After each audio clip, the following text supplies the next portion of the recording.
은혜 받으실 하나님의 말씀입니다. 에베소서 1장 17절부터 20절까지 말씀이 되겠습니다. 자, 에베소서 1장 17절부터 20절까지 말씀을 우리 함께 교독합니다. 제가 17절 말씀 먼저 받들어 봉독합니다. 우리 주 예수 그리스도의 하나님 영광의 아버지께서 지혜와 계시의 정신을 너희에게 주사 하나님을 알게 하시고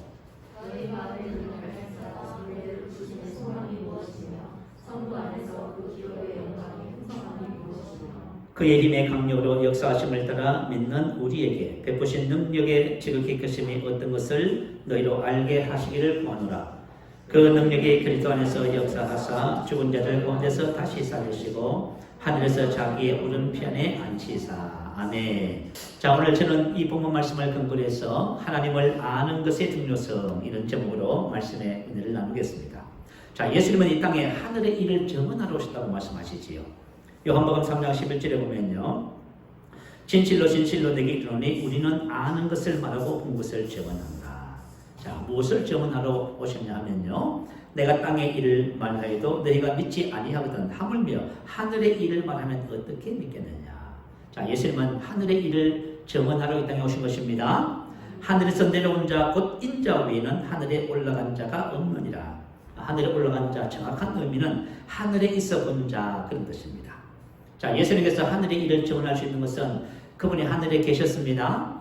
그리고 하늘에서 이 땅에 오신 것입니다. 그래서 하늘의 일들을 보고 들은 것을 증언할 수 있는 유일한 분이시지요. 자, 그렇다면 하늘의 일이란 구체적으로 무엇일까요? 오늘은 우리가 에베소서 말씀을 통해서 우리 말씀의 은혜를 함께 나누고자 해요. 에베소서 1장 3절에 보면 그리스도 안에서 하늘에 속한 모든 신령한 복. 에베소서 2장 6절에 보면 함께 하늘에 앉히시니. 에베소서 1장 12절에 보면 우리의 시험은 하늘에 있는 악의 영들에게 대하니라. 자, 그래서 성경에서 증언하는 하늘은 우리가 눈에 보이는 하늘이 아니지요. 우리가 눈에 보이는 스카이, 이 하늘이 아니라 바로 영적 영역의 하늘을 의미하고 있습니다. 고전 물리학에서는 성경을 신화로 치부합니다. 왜냐하면 고전 물리학에서는 보이지 않는 것에 대해서 인정하지 않습니다. 근데 요즘 현대 양자 물리학에서는요, 양자 물리학에서는 완전히 바뀌었습니다. 그것은 보이지 않는 세계가 보이는 세계를 만들었다고 증명하고 있습니다. 참 놀라운 거지요. 그래서 우주과학자들은 이 우주 속에는 사람의 눈으로 볼 수 없는 것이 70% 이상이고요, 눈으로 볼 수 있는 것은 20% 정도라고 말을 합니다. 자, 그리고 예수님께서는 이 땅의 하늘 왕국, 하나님 나라를 가져오셨지요. 이때부터 예수께서 비로소 전파하여 이르시되 회개하라 천국이 가까이 왔느니라. 그리고 이 천국은 누가 이 천국에 참여한다고 하시죠? 거듭난 저와 여러분. 자, 우리가 예수님을 믿으면 하나님의 나라 왕국이 우리 속에 임하게 되는 것입니다. 자, 그래서 여러분, 거듭난다는 것은 참 놀라운 은혜입니다. 거듭난다는 것은 다시라고 하는 뜻이에요. 그리고 두 번째, 그런 뜻입니다. 그리고 위로부터, 하나님께로부터 출생하는 것을 거듭남이라고 그렇게 얘기합니다. 그래서 거듭나는 것은 물과 성령으로, 하나님의 성령이 우리 믿는 자 안에 들어와서 우리 죽었던 영을 다시 살림으로 우리가 다시 태어나게 되는 것이지요. 요한복음 3장 6절은 육으로 난 것은 육이요 성령으로 난 것은 영이니, 이렇게 기록하고 있습니다. 자, 육으로 난 것은, 육이란 것은 사라크스는 사라크스를 낳았고 그 말이에요. 사라크스로부터 난 것은 바로 사라크스다. 이것은 사람의 첫 번째 출생을 말하는 거예요. 여러분, 이것은 우리 인간의 육적인 출생을 말하지 않아요. 영적 출생에 대한 말씀입니다. 그래서 저와 여러분, 영적으로 첫 번째 출생은 영적 아비가 누구지요? 마귀라고 하지요. 요한복음 8장 44절, 너희는 너희 아비 마귀에게서 났으니 너희 아비의 욕심을 너희도 행하고자 하는도다. 자, 이 세상의 모든 사람들은 한번 태어나면 영적으로는 마귀의 자식입니다. 그래서 영적으로 마귀의 자식이고 마귀가 영적인 아비라고 가르쳐줘요. 그래서 영적으로 누구의 본성을 가지고 태어나요? 마귀의 본성. 그래서 죄와 사망이라고 하는 거예요. 그래서 사람은 죄와 사망의 법에서 벗어날 수 없는 상태지요. 그리고 영으로 난 것은, 영이란 말은 푸뉴마로부터 난 것은 푸뉴마다, 그 말이에요. 이때 영적인 아버지가 누구예요? 하나님이 되시지요. 참 놀랍습니다. 그래서 두 번째, 다시 위로부터, 하나님께부터 태어났다는 것이 바로 거듭남입니다. 거듭남은 이처럼 우리에게 우리가 영적인 존재인 것을 가르쳐주고 있지요. 저와 여러분이 신앙생활 하면서요, 혼과 몸과 이상 내가 영적인 존재라고 하는 사실을 알아야만 합니다. 이것을 알지 못하면 우리가 이 땅에 하나님의 아들로 살아갈 수 없어요. 하나님의 아들의 삶이라는 것이 뭐예요? 영적인 것을 가지고 이 세상을 살아가는 사람을 말해요. 여러분이 만약에 하나님께서 주신 생명과 본성과 지혜와 능력을 따라서 이 세상을 산다면 여러분은 하나님의 아들의 삶을 사는 거예요. 근데 그렇게 살지 못한다면요, 여러분 하나님의 아들의 삶을 아직까지 깨닫고 배우지 못해서 못 사는 겁니다. 자, 그래서 에베소서 2장 1절부터 3절은 하나님의 생명이 없는 사람들의 삶에 대해서 말하지요. 육체의 욕심을 따라 지내며 육체와 마음에 원하는 것을 하여 본질상 진노의 자녀에 있더니. 자, 이것은 뭐지요? 하나님의 생명과 본성을 따라 살지 못하는 세상 사람들의 삶에 말합니다. 육체와 마음에 원하는 것을. 다시 말하면 혼과 몸을 벗어나지 못하는 거예요. 그래서 저와 여러분이 거듭남을 통해서 우리가 영적인 존재로 다시 태어났으면 영이라고 하는 사실에 대한 인식이 너무 중요합니다. 그래서 하나님의 아들의 삶은 하늘의 것을 가지고 이 땅에 사는 삶. 여러분 이렇게 이해하시면 됩니다. 그래서 로마서 8장 14절은 뭐라고 했어요? 하나님의 영으로 인도함을 받는 그들이 곧 하나님의 아들이지요. 만약에 저와 여러분이 자신이 거듭난 영이라고 하는 사실을 인식하지 못하면 하나님의 아들의 삶을 살 수 있을까요? 없을까요? 없습니다.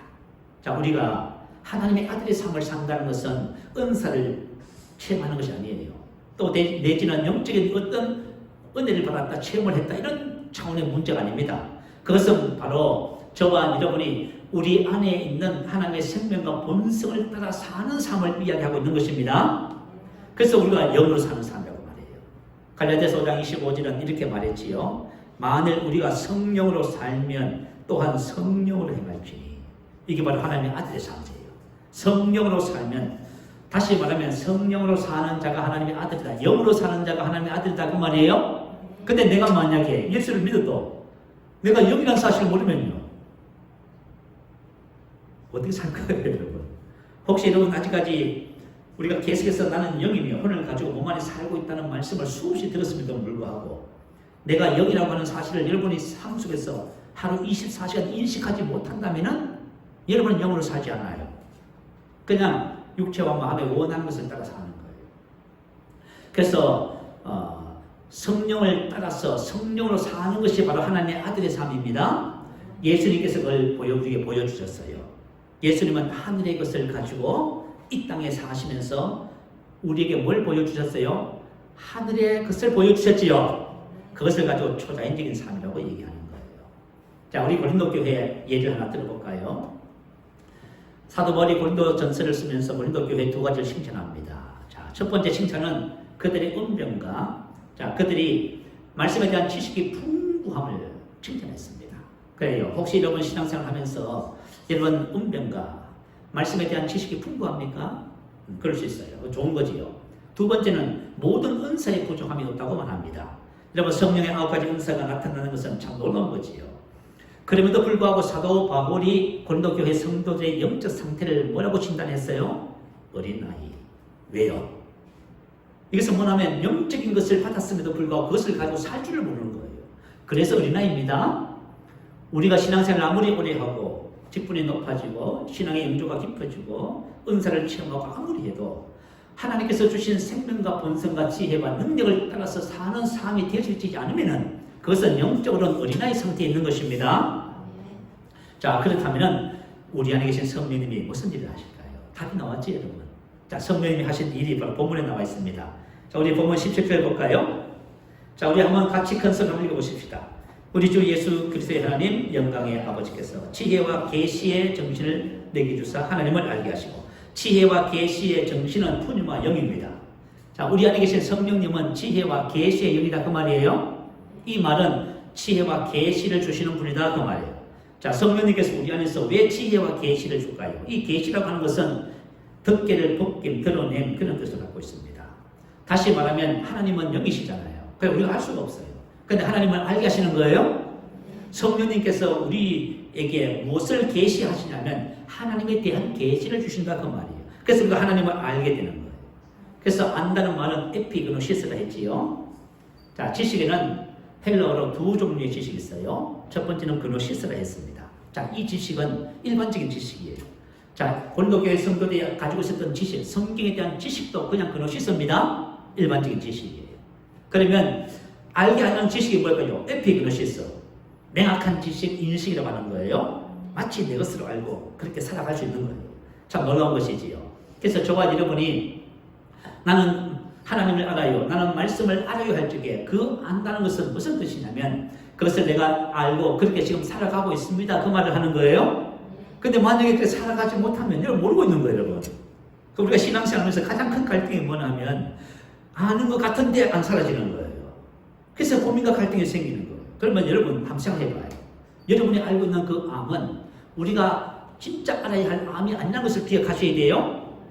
자, 고린도전서 2장 12절에 보면 우리가 세상의 영을 받지 않고 하나님께로부터 온 영을 받았어요. 성령을 받았지요. 자, 왜 하나님께서 우리에게 성령을 주셨냐면 은혜로 주신 것들을 알게 하려 합니다. 은혜로 주셨다는 말은 무슨 뜻이냐면 과거, 시제, 수동태예요. 우리가 예수를 믿는 순간 하나님께서 저와 여러분에게 모든 은혜를 전부 다 주시는 겁니다. 그래서 에베소서 1장 7절은 뭐라고 기록해요? 찬송하리로다 하나님 곧 우리 주 예수 그리스도의 아버지께서 그리스도 안에서 하늘에 속한 모든 신령한 복, 영적인 복을 우리에게 복주셨다. 우리가 예수를 믿는 순간 하나님께서는 그리스도 안에 있는 하늘에 속한 모든 하나도 빠지지 않고 신령한 복을 전부 다 주셨어요. 자, 주셨는데 뭘 어떻게 하는 거지요? 모르잖아요. 주셨는데 모르니까 못 쓰는 거예요. 그러니까 우리의 가장 큰 안타까움은 뭐냐면 하나님은 주셨다는데 우리는 좀 달라고 하고 있고 우리는 안 받았다고 생각하고 있고 우리는 부족하다고 생각하고 못한다고 하고 여전히 병들어서 아프다고 말하고 가난하다고 말하고 여전히 갈등과 문제가 있다고 말을 하고 있는 거예요. 그래서 열심히 구하고 열심히 하라고 가르쳐줘요. 그러나 하나님께서는 저와 여러분이 이미 모든 것을 은혜로 주셨다고 말합니다. 그러면 주신 것은 어떻게 하면 돼요? 알면 되잖아요. 그래서 성령님이 우리 안에 오셔서 어떻게 하신다고? 알게 하시는 거예요. 그런데 하나님이 주신 것은 모든 영적인 거예요. 영적인 것은 우리 인간의 지식으로, 우리 인간의 능력으로는 알 수가 없어요. 그래서 성령을 주신 거예요. 그러니까 오늘 저와 여러분이 오늘 이 말씀의 의미를 정말 깨달으시면은 여러분의 신앙생활을 신앙생활 이렇게 하면 되는구나 한 답을 얻게 되어집니다. 오늘 답을 얻고 가는 여러분 되시길 바라요. 그래서 하나님께서는 왜 우리에게 성령을 주셨냐면 은혜로 주신 것들을 알게 하기 위해서. 왜 알아야 된다고요? 여러분 주셨음에도 불구하고 모르기 때문에 여전히 아픈 거예요. 여전히 사랑이 안 되는 거예요. 여전히 문제 속에서 사는 거예요. 주셨다는데 나는 안 받는 것처럼 생각하고 있는 거예요. 왜? 모르니까. 근데 이 주신 것은 전부 다 영적인 겁니다. 하늘에 속한 모든 신령한 복이에요. 영적인 거니까 내가 알 수가 있어요 말이죠. 그래서 하나님께서 예비하신 모든 것은 사람의 눈으로 보지 못하고 마음으로도 생각도 못한 거예요. 근데 성령께서 우리 안에 오셔서 이제 이것을 알게 해주시는 거예요. 마태복음 16장에 보면 예수님께서 제자들에게 묻습니다. 너희는 나를 누구라 하느냐? 베드로가 말하죠. 주는 그리스도시요 살아계신 하나님의 아들이십니다. 바요나 시몬아 보이도다. 이것을 내게 알게 한 이런 혈육이 아니에요. 사람이 아니다 그 말이에요. 하늘에 계신 내 아버지시다 그 말이에요. 알게 한 이런 이 본문의 계시 같은 의미의 단어예요. 계시하다, 알리다, 듣기를 벗기다. 이전에 감춘 것을 나타내다. 그래서 저와 여러분이 영적인 것은 저와 여러분이 열심히 한다고 해서 알아지는 것이 아니에요. 성령께서 우리 안에서 덮개를, 벗개를 열어줄 때, 계시할 때 알아지는 것입니다. 이와 같은 방식으로 알 때 성경은 이것을 가지고 뭐라고 표현해요? 너는 안다. 이렇게 말해요. 자, 이해가 되시면 아멘. 여러분이 이렇게 알기 시작하면은 여러분은 말씀의 실제를 누리는 삶을 살게 돼요. 하나님의 아들의 삶을 사는 거예요. 자, 그러면은 우리 안에 계신 성령님이 어떤 방식을 통해서 알게 하실까요? 하는 거예요. 자, 오늘 18절 한번 볼까요? 너희 마음의 눈을 밝히사. 우리 마음의 눈을 밝혀주는 거예요. 자, 이 말씀의 의미는 에베소서 3장 3절 4절에 있어요. 자, 우리 한번 찾아봐요. 그 옆에 있지요? 같이 한번 읽어볼까요? 곧 계시로 내게 비밀을 알게 하시는 것은 내가 이미 대강 기록한 것 같으니 이것을 읽으면 그리스도의 비밀을 내가 깨달은 것을 너희가 알 수 있으리라. 곧 계시로 내게 비밀을 알게 하셨다. 자, 예수 그리스도에 대한 비밀은 계시하지 않으면 우리가 모릅니다. 그래서 우리가 이것을 계시 지식이라 이렇게 불러요. 그죠? 감각 지식이 있고 계시, 두 가지 종류의 지식이 있어요. 감각 지식은 세상에 있는 지식을 말해요. 우리 감각으로 아는 수 있는 지식. 계시 지식은 계시해 주실 때만 알 수 있는 지식이에요. 그래서 영적인 모든 신령한 은혜는 전부 다 계시인 겁니다. 그래서 사도 바울도 계시로 내게 알게 하셨다고 가르쳐 주지요. 근데 이것을 어디다 기록했어요? 서신서에다가 기록했어요. 그러니까 새로운 피조물의 계시는 전부 서신서밖에 없습니다. 서신서에 있어요. 그래서 여러분 서신서가 왜 중요하냐면 바로 저와 여러분의 그리스도의 비밀을 읽으면, 자, 이것을 읽으면 그리스도의 비밀을 내가 깨달은 것을 너희가 알 수 있으리라. 그렇게 한 거예요. 깨달은 것이란 것은 뭐냐면 이해력, 통찰력을 말해요. 다시 말하면 이해하는 마음을 주신다. 그죠? 자, 시네시스라고 하는 헬라어예요. 그래서 뭐냐면 이해력을 주실 때 우리가 알게 되는 것입니다. 자, 디모데후서 2장 7절 읽어드릴게요. 내가 말하는 것을 생각해 보라. 주께서 범사에 내게 총명을 주시라. 시네시스. 자, 총명을 주시라. 다시 말하면 저와 여러분이 말씀을 깊이 묵상하고 고백하고 이렇게 하면은 우리 안에 계신 성령님께서 뭘 주신다?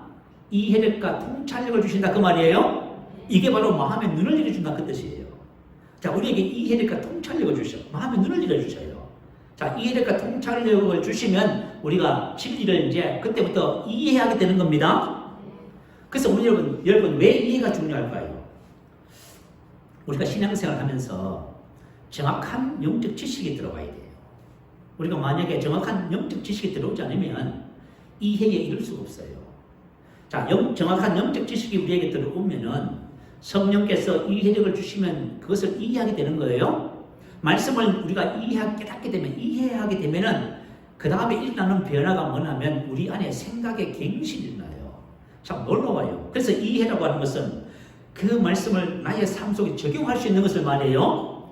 오늘 만약에 여러분이 말씀을 들었는데 내가 나가서 말씀이 적용이 된다. 그거 여러분 이해하고 가는 거야. 근데 말씀을 듣기는 들었는데 알 것 같은데 안 돼요. 적용이 안 돼요, 삶에. 그러면 여러분이 뭘 하셔야 되냐면 이 말씀을 반복해서 들으셔야 돼요. 그래서 뭐라고 했어요? 내가 말하는 것을 생각해보라. 깊이 심사숙고 깊이 묵상해보라는 거예요. 그럴 때 주께서 범사에 우리에게 총명을 주시는 거예요. 우리 안에 계신 성령님이 뭘 주신다? 이해력을 주신다. 그 말이에요. 그 이해하게 되는 거예요.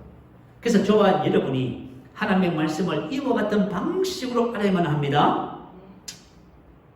제가 지금 하는 말을 그대로 다 이해하셨으면 아멘.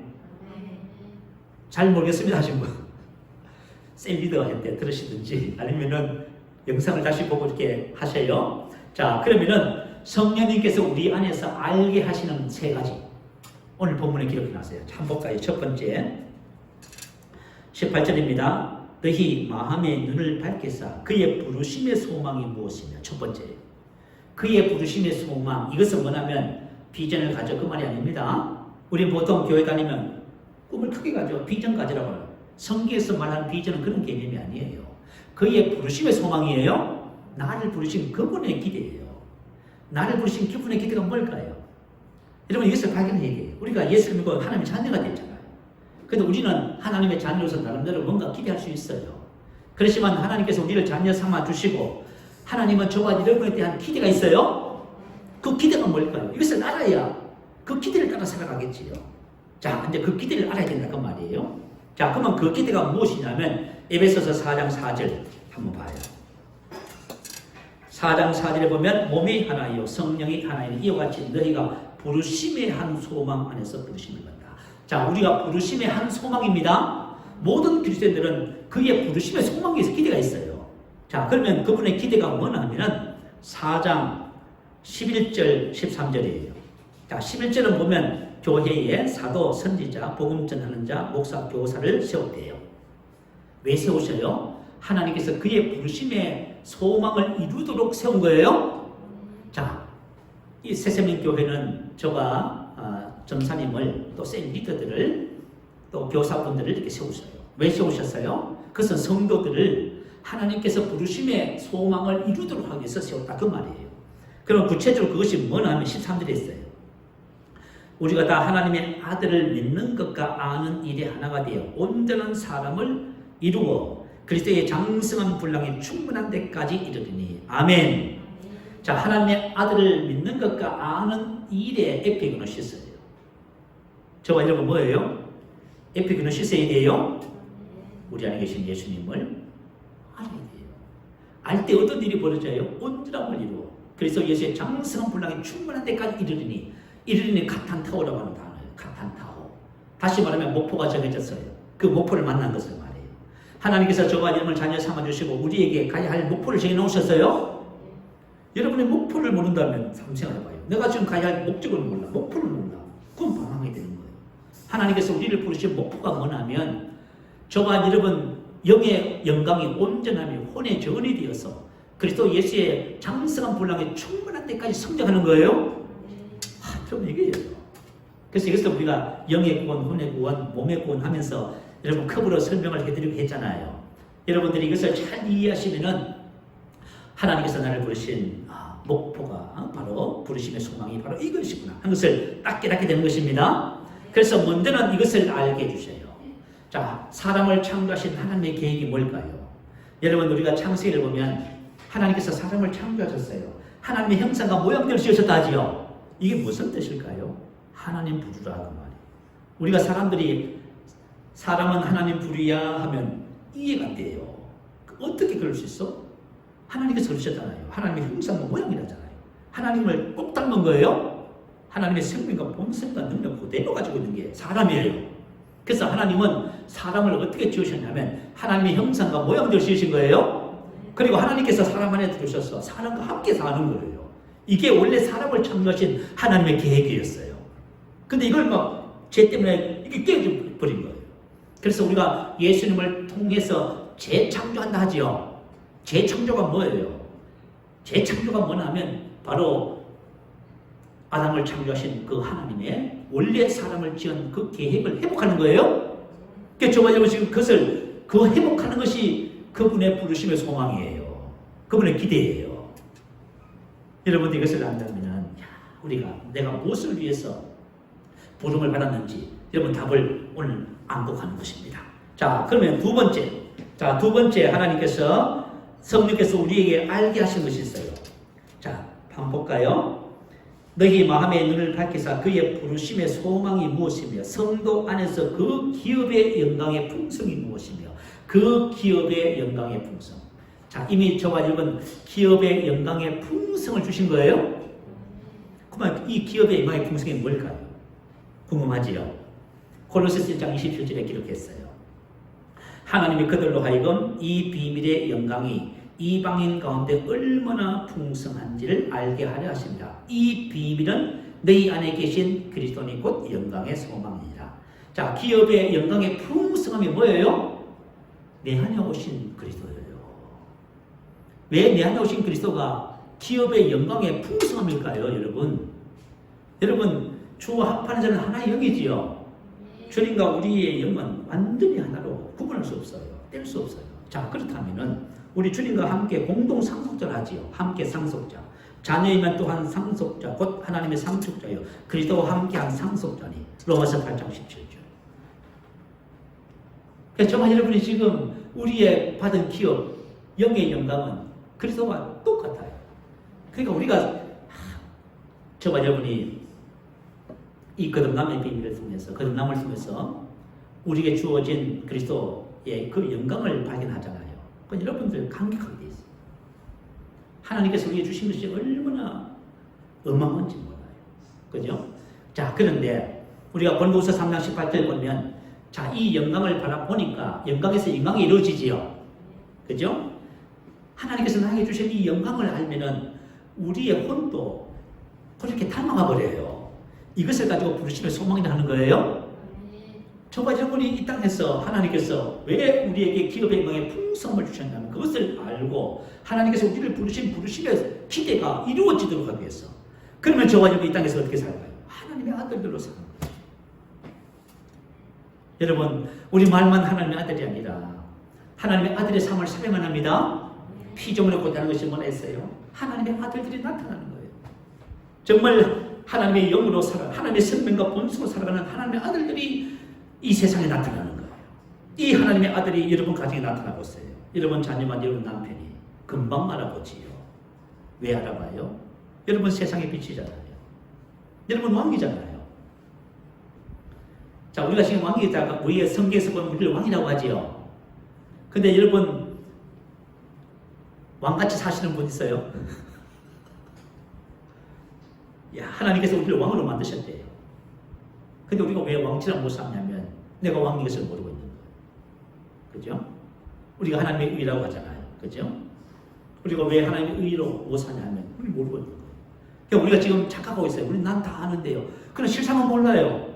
그래서 저와 여러분이 정말 우리의 부르심의 소망인가 그 기업의 영광의 풍성함이 어떤 것을 안다는 것은 놀라운 것입니다. 자, 우리 에베소서 4장 13절 말씀 한번 찾아볼까요? 찾아서 좀 구체적으로 한번 더 살펴보십시다. 4장 13절은 우리가 다 하나님의 아들을 믿는 것과 아는 일에 하나가 되어, 자, 우리가 하나님의 아들을 믿는 것과 아는 일에 하나가 되어 온전한 사람을 이루어, 아는 것과 믿는 것, 자, 믿는 것과 아는 것, 관은 카이라고 하는 대등 접속사로 기록했어요. 둘 중에서 어느 하나가 다른 하나와 대등하게 발생하는 것을 가리키는 반복법입니다. 자, 그래서 믿는 것과 아는 것은 같은 것이지요. 그래서 여러분 우리가 믿는다 그 말은 뭐냐면 에피그노시 산다 그 말이에요. 안다 그 말이에요. 내가 아니까 그렇게 살잖아요. 내가 여러분 이게 뭔지 아니까 작동하고 사용하고 있잖아요. 그죠? 여러분이 모르면 여러분 사용 못해요. 그죠?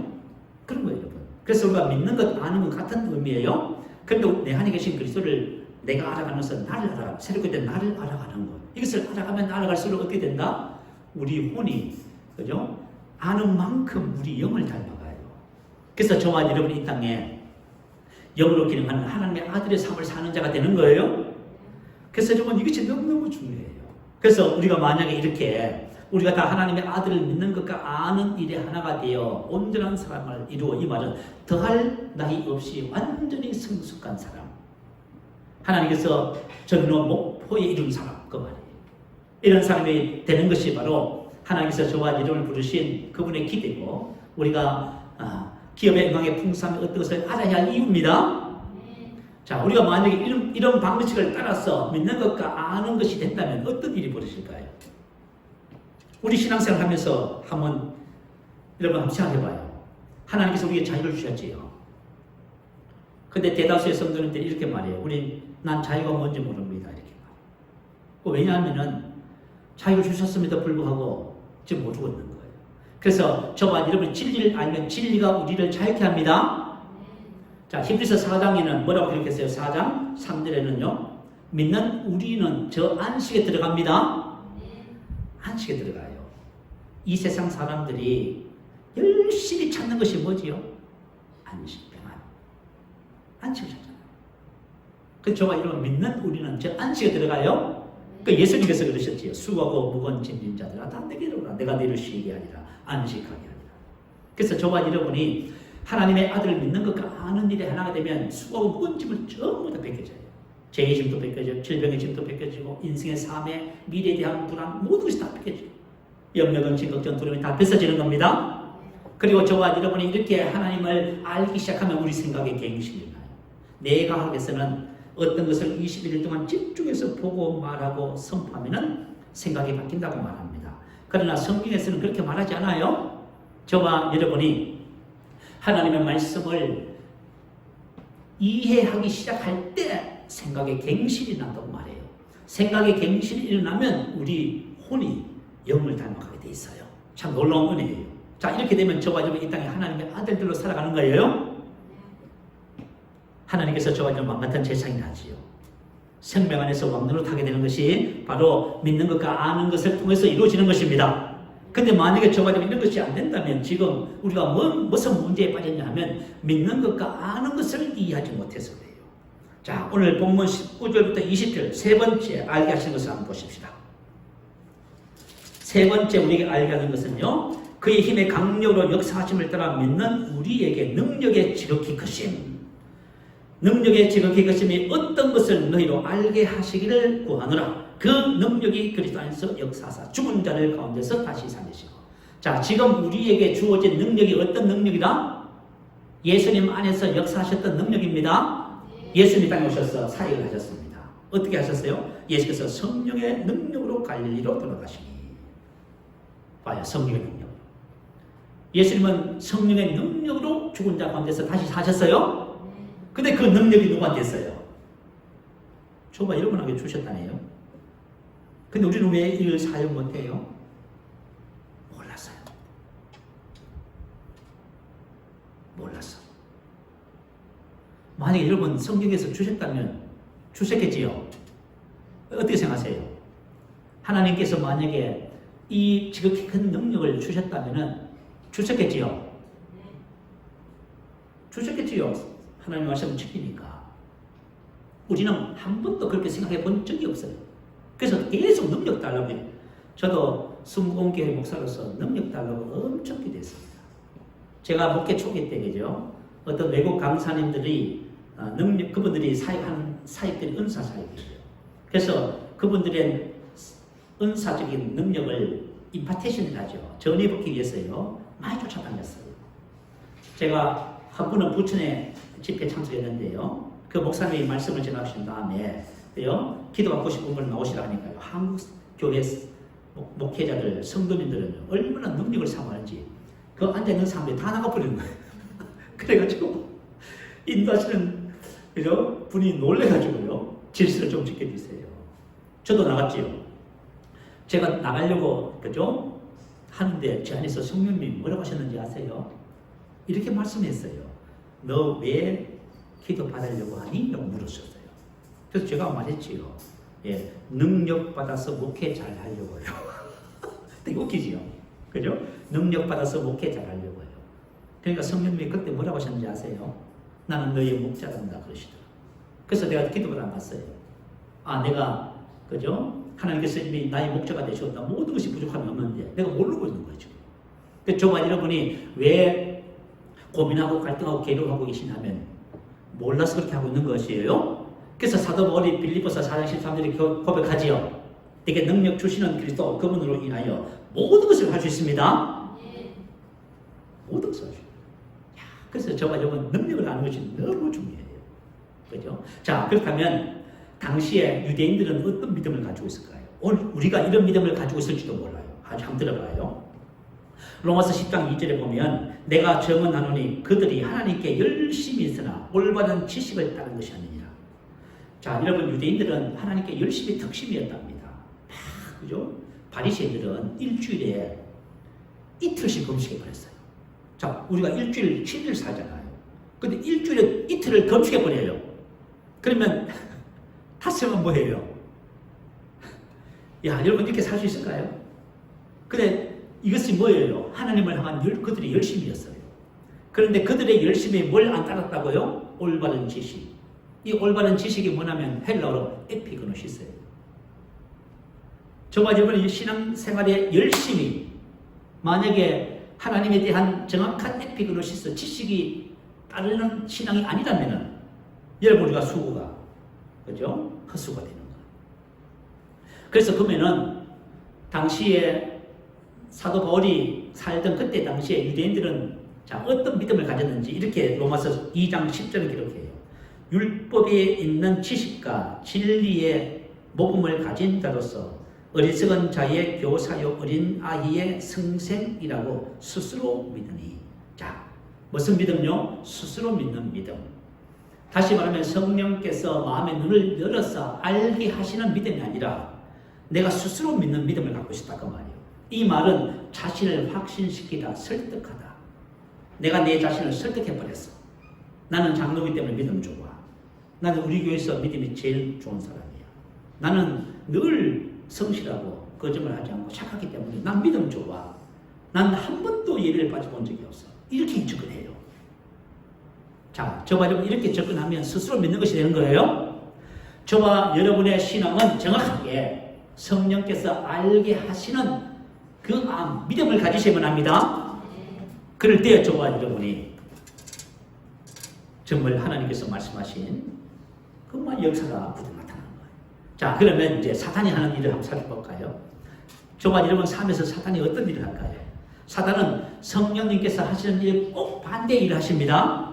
골로새 4장 4절을 주세요. 자, 우리 한번 정신 차리는 의미에서 큰 소리 한번 읽어보십시다. 시작.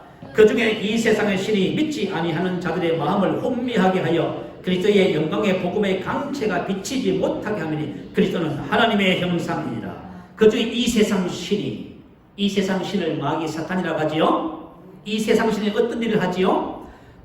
마음을 혼미하게 하여 눈멀게 하다, 어둡게 하다.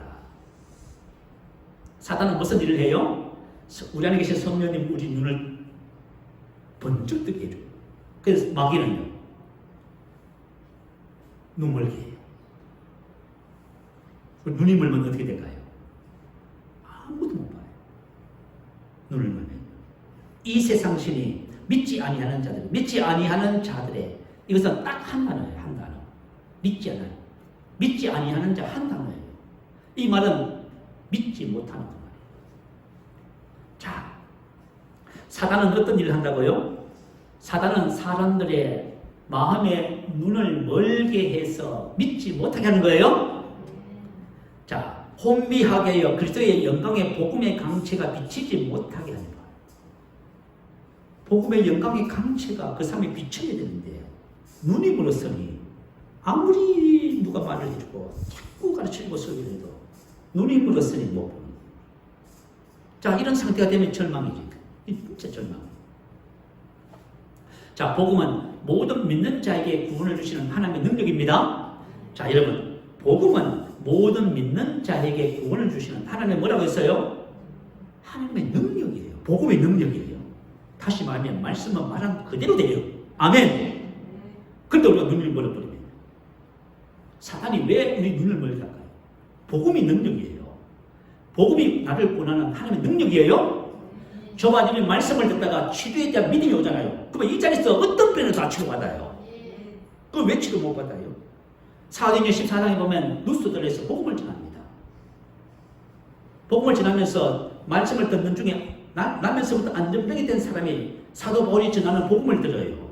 근데 사도 바울이 딱 보니까 뭐라고 했어요? 구원받을 만한 믿음이 있는 것을 알고 일어나 걷더라고. 말씀을 들으면서 치료받는 구원에 대한 믿음이 생긴 거예요. 그래서 우리가 왜 문제가 왜 해결 안 되느냐?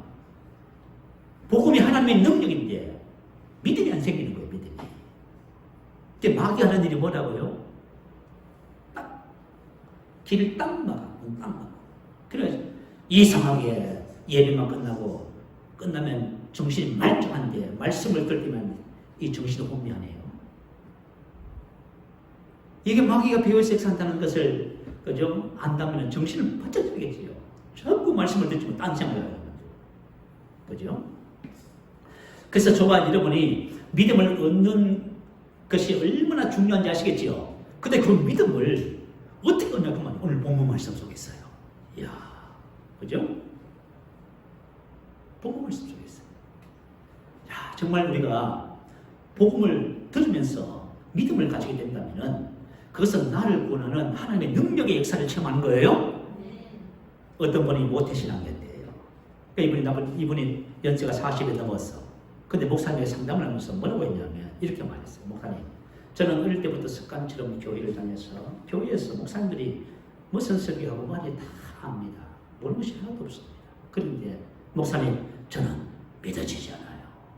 나는 천국과 지옥을 가는데 안 믿어져요. 목사님, 어떻게 하면 믿을 수 있을까요? 그거예요. 우리 고민이에요. 어떻게 하면 믿을 수 있을까? 믿어지지 않는다면 무슨 소용이 있어요? 에베소서 2장 8절은 말하죠. 너희가 그 은혜를 인하여 믿음으로 말미암아 구원을 얻었으니. 봐요. 하나님께서 이미 저와 여러분의 은혜로 다 주셨어요. 그 우리가 알지 못하니까 안 믿으니까 아무 일도 안 생기는 거죠. 우리가 무기력하고 말이죠. 능력을 주셨음에도 불구하고 능력이 하나도 나타난 적이 없어요. 그래서 능력을 받아야 되는 걸 해서 자꾸 능력을 달라고 지금 기도하고 막 검색하는 거예요. 그래서 저와 여러분이 이렇게 접근하면은 우리의 신앙이 너무 힘들고 피곤하고 갈등이 많이 생깁니다. 하나님께서 나에게 주신 것을 알고 그 주신 것이 내에게 알려져서 내가 그것을 실제로 누리는 삶을 사는 것, 그건 너무나 좋은 것입니다. 자, 그러면 사단이 어떻게 사람들의 눈을 멀게 할까요? 여러분 이걸 확인하셔야 돼요. 그러면 여러분 삶을 오늘 좀 수정할 거예요. 첫 번째 방법은 죄의 유혹입니다. 자, 히브리서 3장 13절 이렇게 말했어요. 오직 오늘이라 일컫는 동안에 매일 피차 건면하여 너희 중에 죄의 유혹으로 완고하게 되지 않도록 하라. 자, 저와 여러분이 죄의 유혹으로 완고해지는 겁니다. 완고해지는 것이 말이 뭘까요? 마음이 굳어지는 거예요. 자, 옛날에는 그죠? 사도 바울 당시에는 초를 제조할 적에 자, 심지어 초에 심지가 있어요. 많은. 그러면 이것을 촛농에다가 담은 거예요. 그러면 심지에다 초가 붙어 오겠지요. 또 굳은 다음에 다시 또 담은 거예요. 그러니까 몇 분 하면은 이제 초가 완성이 돼요. 완고하게 된다는 이 말이에요. 우리가 만약에 죄의 유혹으로 계속 끌리잖아요. 그러면 우리 마음이 완고해져요. 딱딱해져. 눈이 멀어져 버려요. 그래서 사단은 뭘 하냐면 저가 이걸 유혹하는 거예요. 사람이 유혹을 받는 이유가 있다고 했지요. 자, 야고보서 1장 14절에 보면 오직 각 사람이 시험을 받는 것은 각 사람이 유혹을 받는 것은 자기 욕심에 끌려 미혹되는 거예요. 자기 욕심, 자기라는 것은 뭐냐면 자기 자신에 속한 것, 그 말이에요. 욕심은 에피디미아. 다시 말하면 내 속에 미움과 분노와 낙심과 좌절과 절망과 슬픔과 이것을 품어서는 안 되고 품고 있는 거예요. 자, 우리 지난 시간에 말씀 나눴지요. 그리스도 예수의 마음을 품으셔야 됩니다. 근데 이것을 품고 있는 거예요. 이것 때문에 자기가 가지고 있는 이것 때문에 끌리는 거예요. 끌린다는 말은 끌어내다, 끌어가 버리다 그 말이에요. 자, 이런 거 있잖아요. 사탄이 내가 지금 내 속에 뭐가 있는 걸 알아. 내가 있는 그건요, 그죠? 그건 죄의 유혹은 죄는 쾌락이 될 수도 있고 죽음이 될 수도 있어요. 그 참 흔하지요. 그래 뭐냐면 마귀가 그 미끼를 내 앞에 던져요. 그러면 내가 그것이 있기 때문에 그건 내가 끌려가는 거 거기. 무슨 말인지 이해가 되시면 아멘. 그러니까 우리가 말씀을 나누면서 늘 하는 말이 뭐예요? 신앙의 초보가 뭐지요? 죽은 행실을 회개하는 거지요. 유혹의 욕심을 따라 썩어지는 구습을 따른 옛사람을 여러분 쓰고 있는 옛것이 뭔지를 알고 빨리 그 버리셔야 돼요. 그걸 버리지 않으면 마귀가 우리를 유혹하는 통로를 계속 제공하고 만들어줘요. 그래서 계속 이끌려가는 거예요. 자, 이렇게 이끌려가면 어떤 일이 벌어질까요? 두 가지 발생해요. 에베소서 4장 26절 27절에 보면 이렇게 나왔어요. 분을 내어도 죄를 짓지 말며 해가 지도록 분을 품지 말고 마귀로 틈을 타지 못하게 하라. 마귀가 우리 삶에 틈을 타요. 장소, 어떤 장소에 들어온다 하면 우리 가정에 들어와. 나의 사업에 들어오고요. 또 내 그죠? 몸 안으로 들어와요. 마귀가. 왜 들어와요? 내가 그 틈을 열어줘서 그래요. 내가 허용하지 않으면 절대로 못 들어가요.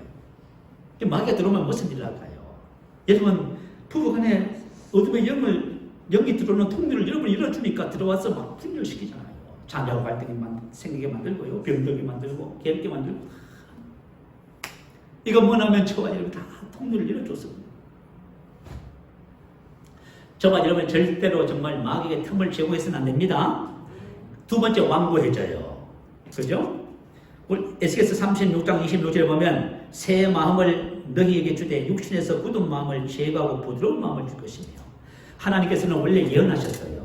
내가 앞으로 너희에게 새 영을 주고 거듭났어요. 새 마음을 주시겠다는 거예요. 왜냐하면 새 마음이 주어지지 않으면 저와 여러분 신앙생활이 힘들게 돼 있어요.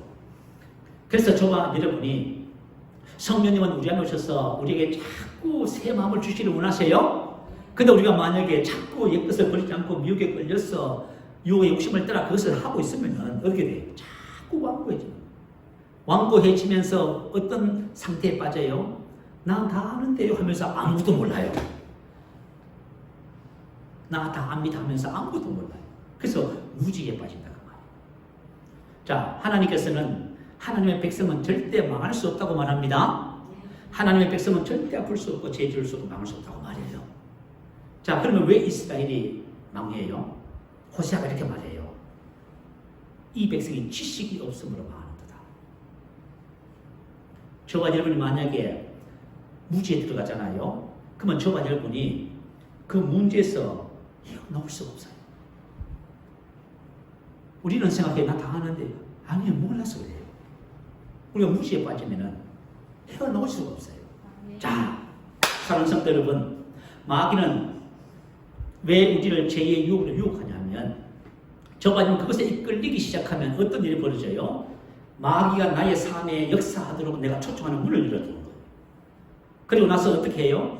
계속 우리 마음을 안락하게 굳어지게 만들어요. 그래서 어떻게 검문하죠? 이렇게 검문했어요. 오직 오늘이라 일컫는 동안에 매일 피차 검면하여. 지금이에요, 지금. 여러분, 지금 말씀 들으면서 여러분 유혹에 이끌릴 수 있어요. 마귀가 딴 생각하게 만들고, 말씀 판단하게 만들고, 이렇게 할 수 있다고 말이에요. 그러니까 저와 여러분이 항상 깨어있어야만 합니다. 정신을 차리고 있어야 돼요. 자, 두 번째 방법은 바로 세상입니다. 이 세상에는 사람들이 좋아하는 것이 많이 있습니다. 그래서 사도 요한이 이렇게 기록했어요. 세상에 있는 모든 것이 육신의 정욕과 안목의 정욕과 이생의 자랑이니 다 아버지께로부터 온 것이 아니요 세상으로부터 온 것이라. 세상으로부터 왔다는 것은 마귀로부터 왔다 그 말이에요. 마귀는 이 세상 것을 가지고 어떻게 해요? 사람들을 다 붙잡고 있어요. 마귀는 이 세상, 여러분 잘 봐요. 이 세상에 있는 모든 것이 뭐예요? 우리 오늘날 이런 생각하죠. 돈만 있으면, 내가 출세하면, 내가 그것을 찾기만 하면, 이런 생각하지요. 그죠? 세상 것을 가지면은 세상에 있는 모든 것이 뭐라고 했어요? 육신의 정욕과 내 육신을 즐겁게 하고 기쁘게 하고 안목이죠. 눈을 기쁘게 하죠.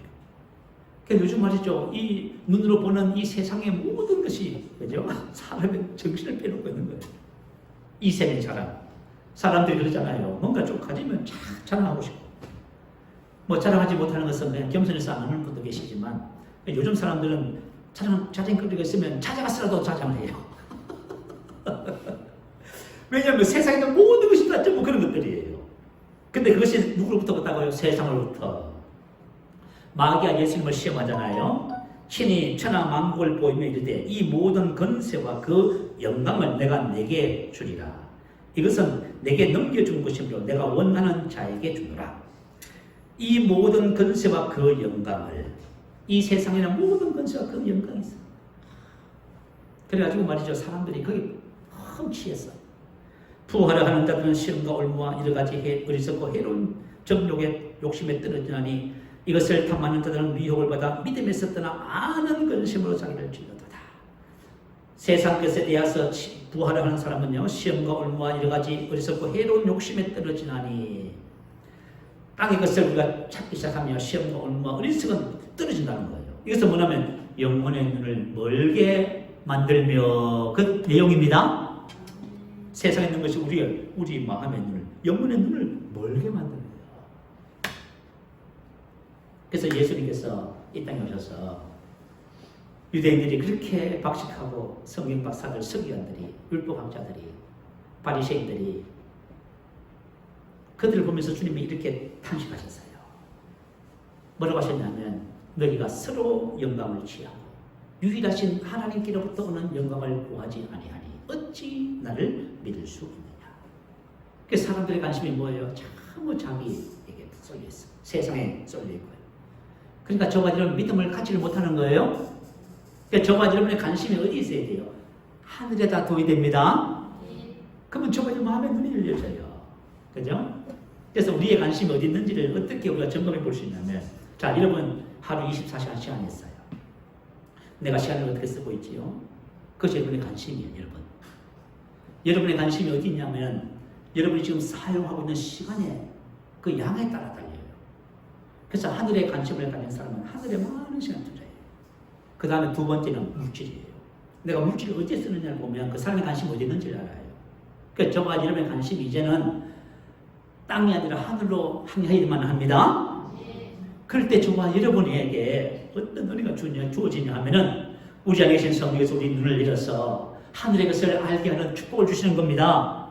그래서 우리가 해야 할 일이 있다고 말이에요. 우리가 해야 할 일은 뭐냐면 우리 안에 계신 성령님이 그분이 하실 일을 하시도록 해야 된다 그 말이에요. 그리고 마귀가 역사하는 것을 틀어막아서 그를 대적해야 돼요. 야고보서 4장 7절은 말하지요. 너희는 하나님께 순복할지어다 마귀를 대적하라. 그리하면 너희를 피하리라. 하나님께 순복한다는 것은 말씀을 따라야 하는 거예요. 오늘 본문 나온 보세요. 사도 바울이 중복이다 하지요. 그러면 여러분들이 뭘 해야 돼요? 여러분 기도하셔야 돼요. 어떤 기도요? 지혜와 계시를 주셔서 하나님 말을 해주시옵소서. 이 기도가 저와 여러분 평생 기도가 되어야 됩니다. 자, 새로운 피조물 고백 기도집을 첫 장을 딱 열면 뭐가 나와요? 계시 기도. 그 다음에는요, 그리스도 안에서 내가 누구인지 에베소서 3장 한번 보세요. 3장 3절 4절 곧 계시로 내가 비밀을 알게 하신 것은 내가 이미 대강 기록한 것 같으니 이것을 읽으면 그리스도의 비밀을 내가 깨달은 것을 너희가 알 수 있으라. 이것을 읽으면 아나 기노스코 아나는 반복하다, 기노스코 알다 인식하다. 다시 말하면 저와 여러분 고백 기도집에 있는 그리스도 안에서 내가 누구인지 무엇을 가지고 있는지에 대한 그 말씀을 알아챌 때까지 반복하셔야 됩니다. 제가 한 가지 한번 질문하고 싶은 것이 있어요. 혹시 여러분들이 하늘에 대한 관심을 가지시고 저 오늘 계시기를 하시고요, 서신서에 기록된 그리스도 안에 있는 나에 대한 기록된 그 말씀을 이렇게 하고 계신다면 여러분 잘하고 계셔요. 여러분은 얼마 있지 않아서 여러분 알아지는, 제가 말이죠, 이것을 하면서요 매주마다 매일마다 감격했어요.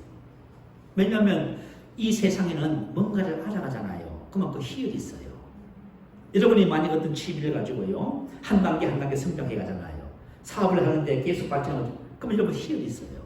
근데 하나님께서 우리에게 주신 그 은혜를 알아가는 건 희열은, 이거는 그 세상과 비교할 수 없어요. 여러분 감격하게 돼요. 와, 하나님이 이거 주셨구나. 아, 내가 이런 사람이구나. 여러분 이 속에서 감격이 오는 거예요. 그죠? 사람들이 이렇게 물어요. 그러면 목사님 얼마만큼 해야 됩니까? 물어요. 저는 이렇게 대답해줘요. 될 때까지요. 왜요?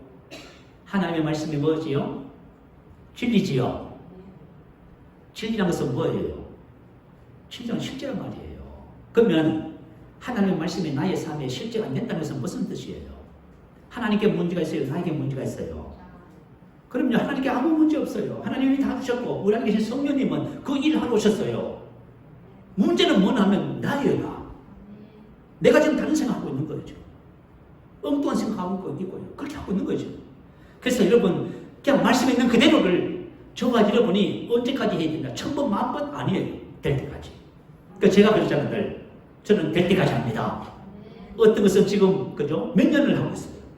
왜냐하면 계시라고 하는 것은 계시는 증가되는 거예요. 그래서 그 계시가 증가돼서 열매가 더 많이 나타나더라고요. 그래서 우리가 해야 할 일은 바로 계시기도 하고 그리스도 예수 안에 있는 나에 대해서 말씀을 반복해서 고백하는 거예요. 그리고 영으로 기도하는 거예요. 그렇게 하면은 어떻게 돼요? 그렇게 하면 우리 안에 계신 성령님이 역사하시는 거예요. 그리고 우리가 마귀를 대적해야 되겠지요. 마귀가 하는 일을 막았어야 되죠, 여러분. 마귀가 하는 일에 끌리지 않기 위해서는 여러분이 옛사람을 벗어버려야 돼요. 내가 만약에 누구, 남편, 아내, 자녀, 이웃, 누구를 미워하는 마음을 품고 사시는 분이 있어. 보내주셔야 돼요, 여러분. 우리 옛날에 그러잖아요. 목사님, 난 절대로 눈에 흙이 들어가기 전까지 용서 못합니다. 그럼 어떻게 하자는 거지요? 어떤 한 집사님이 그러셨어요. 목사님께서 이제 전도 총 전도 그걸 남두고요. 이제 집사님에게 물었어요. 아, 이번에는 집사님 남편이 초청 잔치에 올 수 있도록 기도하고 그렇게 하고 열심히 좀 하시고 이렇게 해야 되겠지요라고 이제 말을 했어요. 남편도 열심히 공부하고 천국 백성 돼야 되잖아요. 이렇게 말했어요. 그랬더니 이 집사님이 뭐라고 했냐면 한참 고민을 하다가 목사님이 이렇게 말을 했대요. 목사님, 근데 만약에 저의 남편이 천국을 간다면은 저는 남편이 가는 그 천국은 가고 싶지 않아요. 이렇게 말했어요. 자, 그러면 여러분 어쩌자는 거예요? 아닙니다. 저와 여러분 속에 있는 이전 것은 이미 다 지나갔어요. 여러분 그거 다 버리셔야 돼요. 여러분. 그래야 마귀가 역사를 못해요. 그리고 우리는 배후의 역사는 마귀를 대적합니다. 히브리서 6장 11절 보세요. 마귀의 계기를 능히 대적하게 하여 하나님의 전신갑주를 입어라. 우리의 씨름은 혈과 육에 대한 것이 아니요 정사와 권세와 이 어둠의 세상 주관들과 하늘에 있는 악의 영들에 대하니라. 우리의 씨름은 사람이 아닙니다. 환경도 아니고 상황도 아니에요. 그 뭐예요? 배후에 역사는 악의 영이에요. 악의 영이 그 사건을 통해서 우리를 유혹하고 죄를 범하게 만들고요, 세상 것을 바라보게 만들어서 어떻게 해요? 우리 마음을 눈물게 하는 거예요, 여러분. 그래서 우리가 뭘 못 봐요? 하나님의 복음의 감치가 비치지 않는 거예요. 그래서 저와 여러분 신앙생활 하면서 절대로 사람을 대적하면 안 됩니다. 환경과 상황을 원망하고 탓해서는 안 돼요. 그 배후에 누가 역사하고 있어요? 마귀가. 성경을 가르쳐주잖아요. 자, 마귀가 왜 그렇게 역사를 해요? 여러분 가까운 사람들을 통해서 환경과 상황들 여러분 왜 역사하냐고 말이에요. 여러분 세상에서 육신의 것을 품으라고요. 그래서 정말 여러분이 그걸 품고 있는 이상은 하나님의 말씀을 아무리 듣고 해도 이게 말이에요. 계시가 잘 열리지 않아요. 그래서 저와 여러분이 하나님께 순복하시고 마귀를 대적하셔야 됩니다. 오늘 성경 말씀은, 본문 말씀은 우리 신앙의 삶에 너무 중요한 진리를 가르쳐주고 있어요. 여러분들이 오늘 이 진리를 붙잡으시고 이 은혜 안에서 거하는 믿음의 복된 삶을 살게 되시기를 축복합니다. 자, 우리 말씀을 생각하면서 한번 기도할까요? 하나님께서 주신 말씀의 은혜를 따라서 지혜와 계시의 물을 주셔서 하나님을 알게 하시고 우리가 하나님께 순복하고 마귀를 대적합니다. 하나님 우리의 마음의 눈을 열어주셔서 하나님 우리에게 주신 세 가지를 알게 하시고 하나님의 부르심의 소망이 이루어지는 복된 삶으로 영광을 돌리게 해 주옵소서. 할렐루야. 한번 크게 부르시기 바랍니다. 할렐루야.